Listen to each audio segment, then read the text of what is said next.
Nagsimula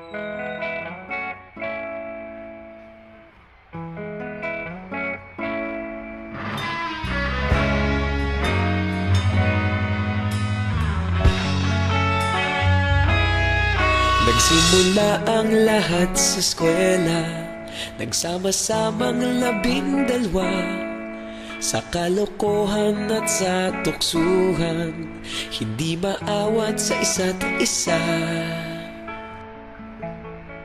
Madalas ang standby sa cafeteria, isang barkada na kay saya.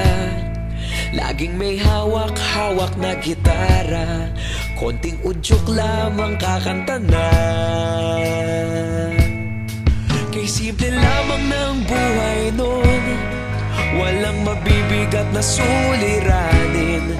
Problema lamang laging kulang ang datong. Sana napunta ang panahon? Sana nga ba? Sana nga ba?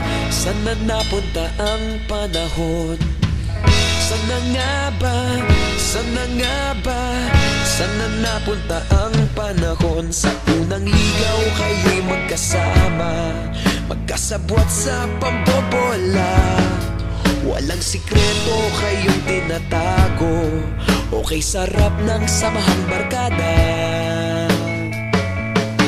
Nagkawatakan na sa kolehiyo, kanya-kanya na ang lakaran.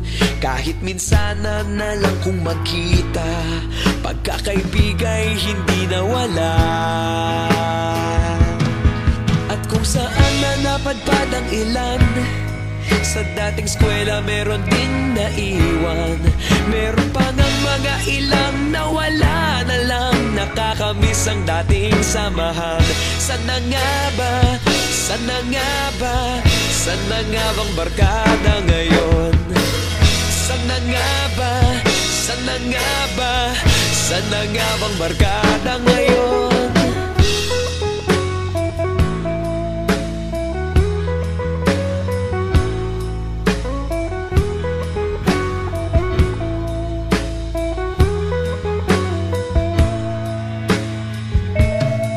Ilang taon din ang nakalipas, wala pa sa aming tatay na nagsusumikap upang yumaman at guminhawang kinabukasan.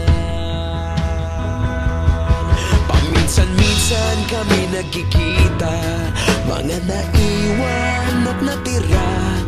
At gaya nung araw namin sa eskwela, pag magkasama'y nagwawala. Napakahirap malimutan ang saya ng aming samahan. Kahit lumipas ng ilang taon, magkabarkada pa rin ngayon. Magkaibigan, magkaibigan, magkaibigan pa rin ngayon. Magkaibigan, magkaibigan, magkabarkada pa rin.